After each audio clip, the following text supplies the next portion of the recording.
record.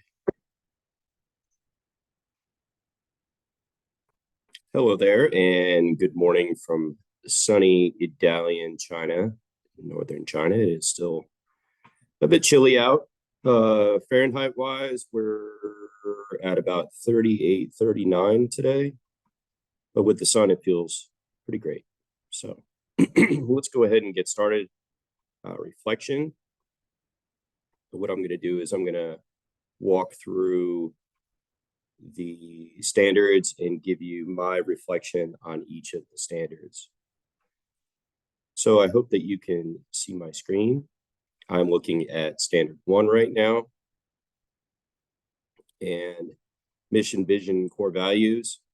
In a previous video I did with my mentor, I think that you can understand that I feel very comfortable with mission, vision, and core values. I am an advocate for what our school represents. We are in an open and inclusive environment dedicated very much to the well-being of each and every student, along with academic success. We are a community-based school, and we thoroughly embrace the idea of multiculturalism. We have a strong bilingual environment, and we have some pretty outstanding and dedicated teachers and staff members involved. Standard 2, ethics and professional norms. I do feel pretty strongly about this. This is something that has been a driving force of mine, going all the way back to me entering into education. I got into education by choice. It was not something that I just decided to do. While I was at university, I was actually a broadcast journalist for several years, and I was traveling doing sports, and it was really a lot of fun, but I didn't really feel like I was making any sort of a difference. And I met some people and decided to go into education. And the part of it that I feel very strongly about is the issue of relationships. I'm a relationship guy. I foster those relationships not only with my students but with other staff members, and I feel very strongly about the idea of stewardship. Not only the stewardship of the resources, but the stewardship of the school, the spirit of the school, the collaboration, and the idea that the older students are the beacons for the younger students to follow. So ethics and professional norms are something that I feel very strongly about. Equity, inclusiveness, cultural responsiveness. This is an area where I have grown exponentially, going international. My last few schools in America, I was basically teaching in an area that was rather challenged economically.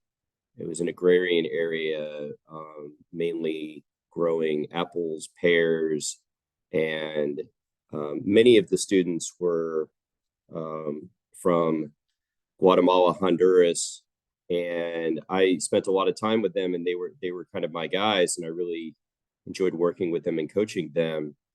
But 80% of the school was white, and the white and the Guatemalan, Honduran, Central American kids kind of kept to themselves. And this was also during the rise of the Tea Party, and then the folding of the Tea Party, and then the rise of Trump.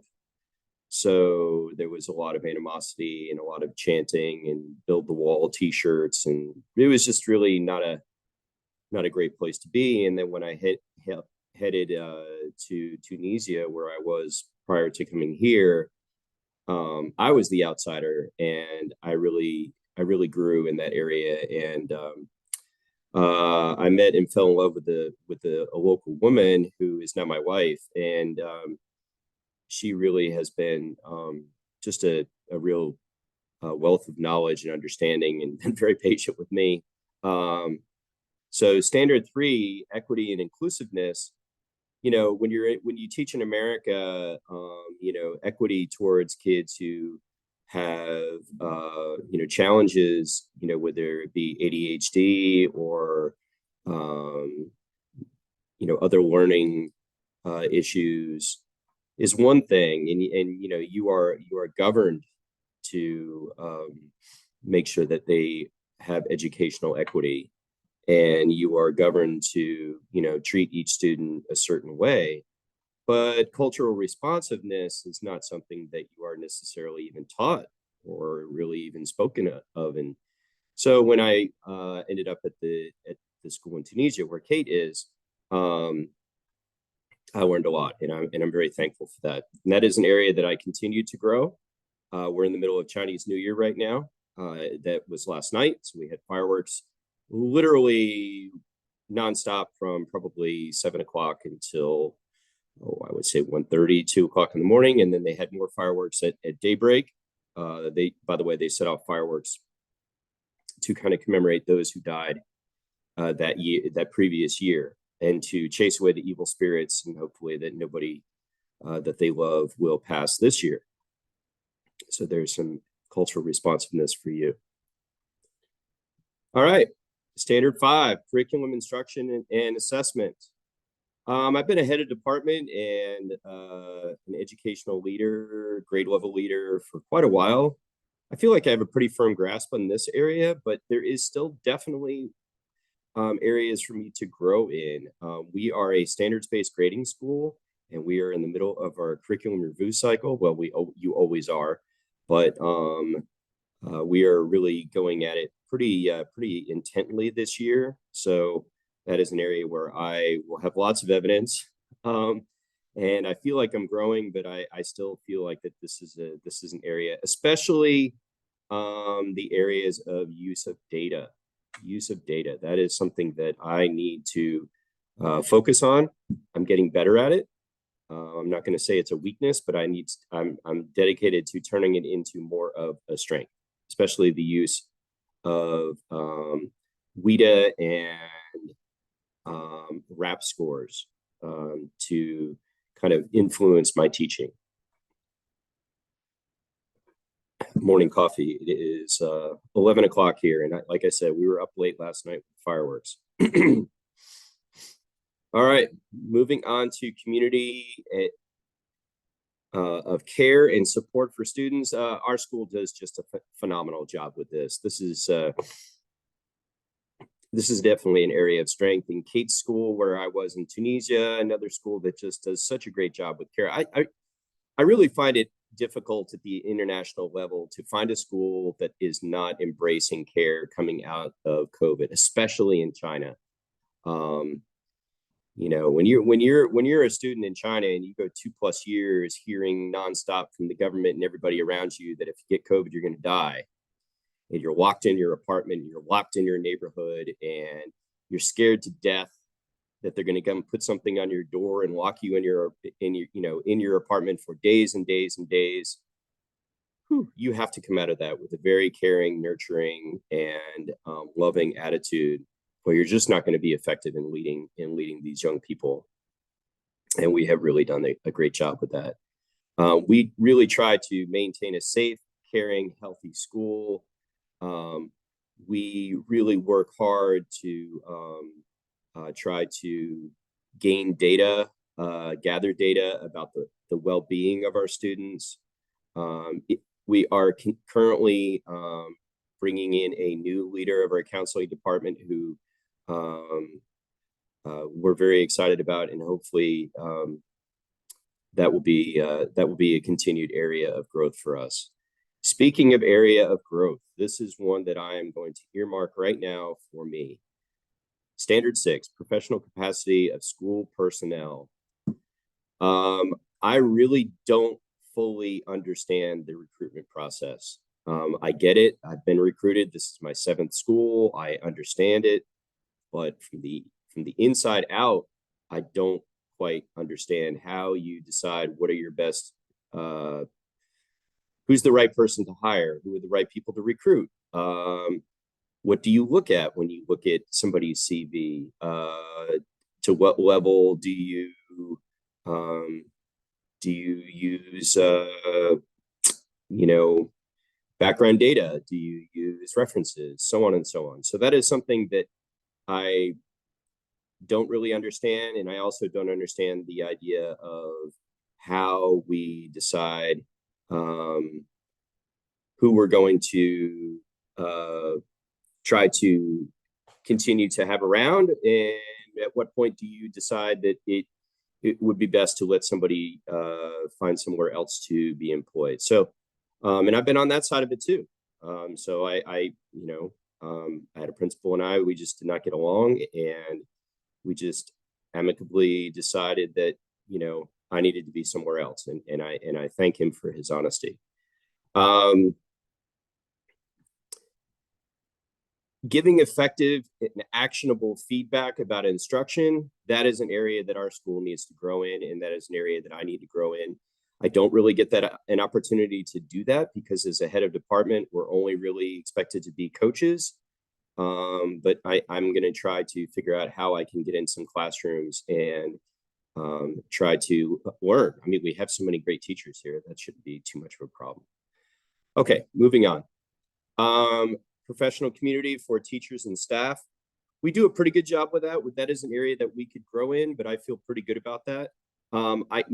I was at a school for 7 years, and we were a big proponent of the PLC model, and we were all, I believe his first name is Mark DeFore, and his wife were, we all were part of trainings, and as a head of department there, I was sent off to other training opportunities. So I fully understand, well, it's been a while, but I feel like I understand the PLC model. We're unable to embrace it here because we are very much a small school. So we don't have the ability to have multiple professionals who teach the same subject, but we definitely have a very strong cohesive group within the social studies and each department. We are trying to build more collaboration and get more professional feedback with each other. So that is an area that I could possibly grow in as well. Meaningful engagement of families and communities. This is definitely a strength of mine. I am all about engagement. I coach varsity basketball, and I can tell you that we are very much a family. I have a good relationship with most of the parents. Who have made themselves available to me. I definitely communicate with each and every member of all of my students' parents. I'm very much I send updates, especially to my AP kids. I send updates to the parents every 3 weeks. And this is a strength. And I try to encourage the members of my department to make it a strength of theirs as well. You're putting out a lot of fires before they even start when you have a good relationship with parents. That is 100% true. Operations and management. Man, oh man, oh man, oh man, oh man. I don't want to say I know very little. I probably know more than I think I do, but definitely an area that I need to understand. When we went through the budget stuff, the module on budgets, this was a struggle of mine because we are a for-profit school. So almost all of the numbers were hidden. I had to build budgets and build ideas and create goals based on inference and conversation. It's very much a challenge. So this is an area that I need to grow in. My mentor has been super supportive in that he will take me through. And my school director is pushing for me to be part of a WASC visit. I'm undergoing the training right now to be a part of a member, a visiting team. And being a member of a WASC team will definitely help me truly understand much better how a school operates and the management of all the professionals, and how the community and the school, and I'm talking about the leadership of the school, interact at a high level. And last but not least, school improvement. I don't want to say this is a strength of mine, but it's definitely something I feel comfortable with. I've been a leader and a part of many school improvement teams. I can think of 3, and I am currently part of the rebuilding of our advisory program, the advisory committee that I reference in my writings quite often. And I am deeply committed to a school always embracing the idea of continuous improvement. There are areas in here where I need to grow. You know, like when we talk about systems and the systems in which we use for data collection, these are not always areas where I am completely fluent, but I feel like I have a pretty good understanding of how we deal with different stakeholders. But again, this is an area where I feel strong in some areas, but probably once we get into and I understand this particular standard a little bit better, I'm sure that I will find areas where I can find considerable areas of growth. So I'm going to stop sharing my screen, and I'm going to thank you for your time. And I hope that this will be an appropriate reflection. Thank you for your time.